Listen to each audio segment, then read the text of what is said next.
जैसे ही अलमारी का दरवाजा खुला, पीछे कोने में पड़ी वैसलीन की डब्बी मुस्कुरा रही थी, बोल रही थी, आ गए मुंह उठा के।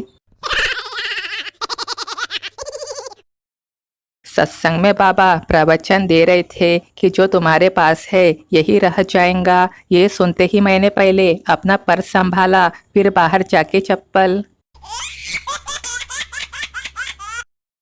गब्बर सिंह की न तो बीवी थी और न ही बच्चे थे, गर्लफ्रेंड भी नहीं थी, तो फिर वो लूटपाट किसके लिए करता था? बहुत पैसा था मेरे पास। फिर एक बार बीबी ने देख लिया और वो बोली, इधर लाओ, मैं संभाल के रख देती हूँ।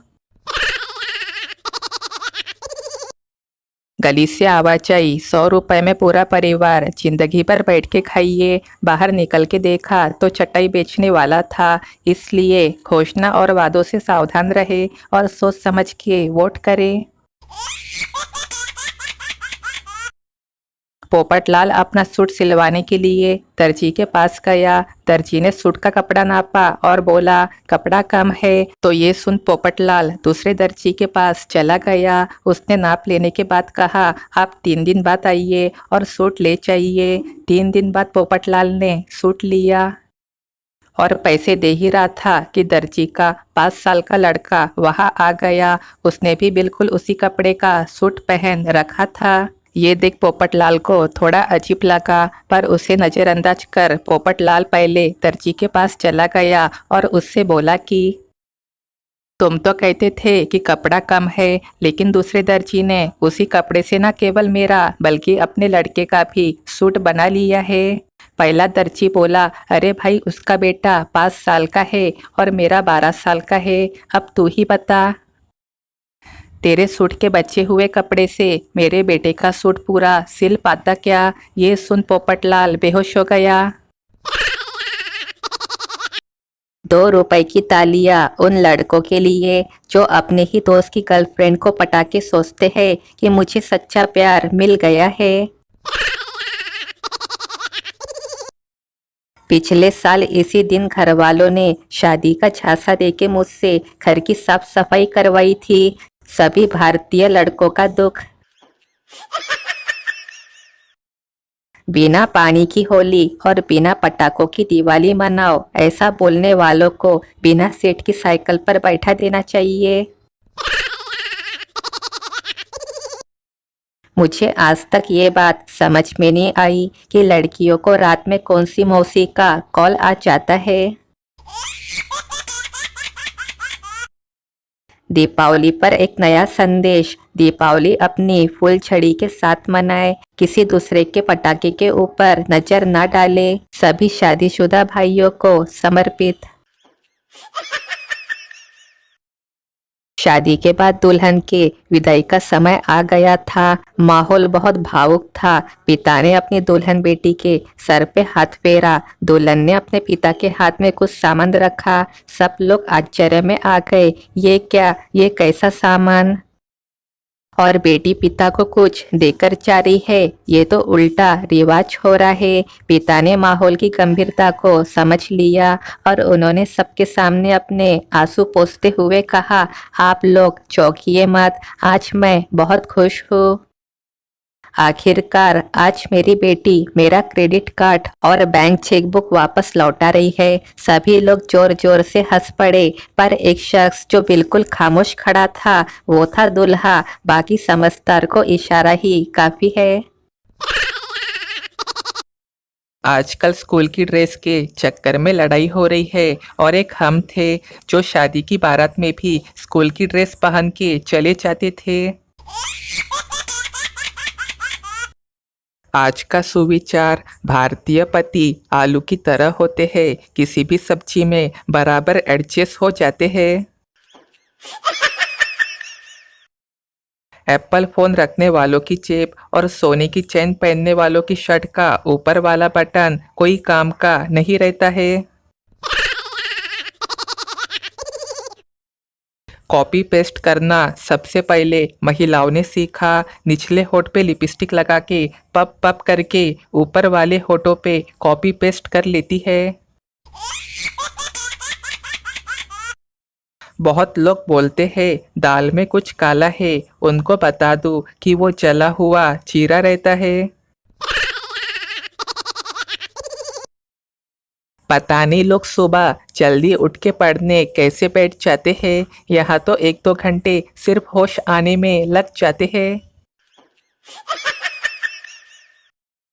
ताजा खबर, तेज ठंड होने के कारण भारत में लोगों की नाक बहने से सेल्फी में आई भारी गिरावट।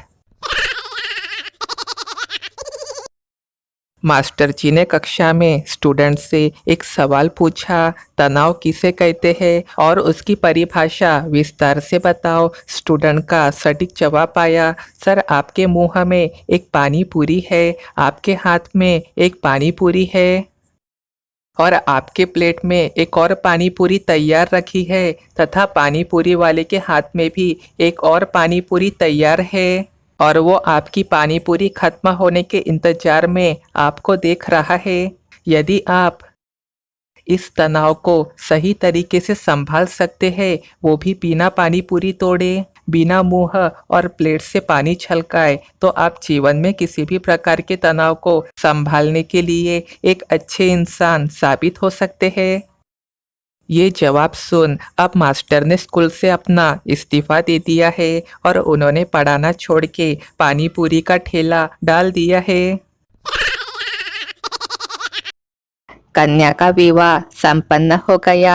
मेहमानों को विदा कर दोनों पति पत्नी सुकून से बैठे थे।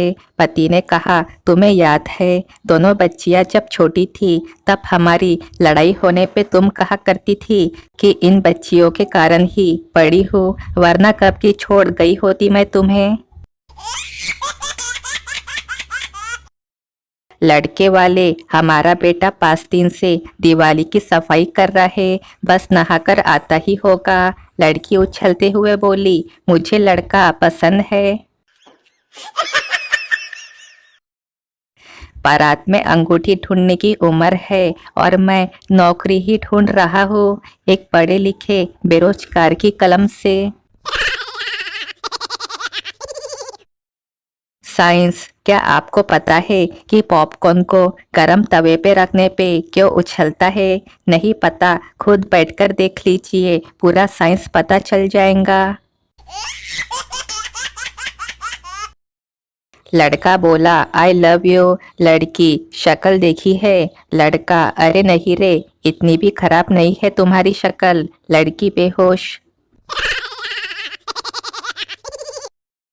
लड़कों से ज्यादा महान कोई नहीं हो सकता। एक माचिस भी लानी हो तो बाइक से जाएंगे और साथ में एक दोस्त को भी ले जाएंगे। चल भाई, माचिस लेकर आनी है। शायर लोग, मचलती है पेट में कुछ लहरें सी, लगता है इन्हें किसी किनारे का इंतजार है। आम लोग, बाथरूम लगी है। ब्रेकिंग न्यूज, रेलवे की तरफ से युवाओं के लिए बम्पर भर्ती। योग्यता, जानवरों को भगाने के लिए हुर्र हुर्र की आवाज निकालना होगा। बस के कंडक्टर ने एक बच्चे से पूछा, तुम हर रोज दरवाजे के पास ही खड़े रहते हो, तुम्हारा बाप चौकीदार है क्या? बच्चे का सॉलिड जवाब, तुम हमेशा मुझसे पैसे मांगते रहते हो, तुम्हारा बाप भिखारी है क्या? कंडक्टर बेहोश। संडे के दिन बैंक कर्मचारी की पत्नी बोली, जागो, उठो, देखो मेरे मम्मी पापा आए हैं। बैंक कर्मचारी सोते सोते, उनसे कहो आईडी दिखाए और लाइन में लग जाए। अगर हमारा मोबाइल फोन बोल पाता तो वो हमारे मम्मी से कहता, आंटी आग लगा दो आग मुझे, थक गया हूँ इसके पाप देखते देखते। वाह रे आलसी अंग्रेजों, तुमसे 26 अक्षर तक सही से ना बने। एम को उल्टा करके डब्लू बना दिया, छोटे बी को पलट के डी बना दिया। सिनेमा हॉल में इंटरवल के बाद अंधेरे में अपनी सीट की ओर लौटती एक लड़की ने कॉर्नर वाली सीट पर बैठे लड़के से पूछा, भैया बाहर जाते समय क्या गलती से मैंने आपका पैर कुचल दिया था? वो लड़का गुस्से से बोला, हाँ कुचला तो था, पर अब क्या माफी मांग रही है? लड़की बोली, भैया मैं आपसे कोई माफ़ी वाफ़ी नहीं मांग रही हूँ। दरअसल मैं बस ये पता कर रही थी कि मेरी सीट इसी लाइन में है। ये सुन वो लड़का वहीं बेहोश हो गया।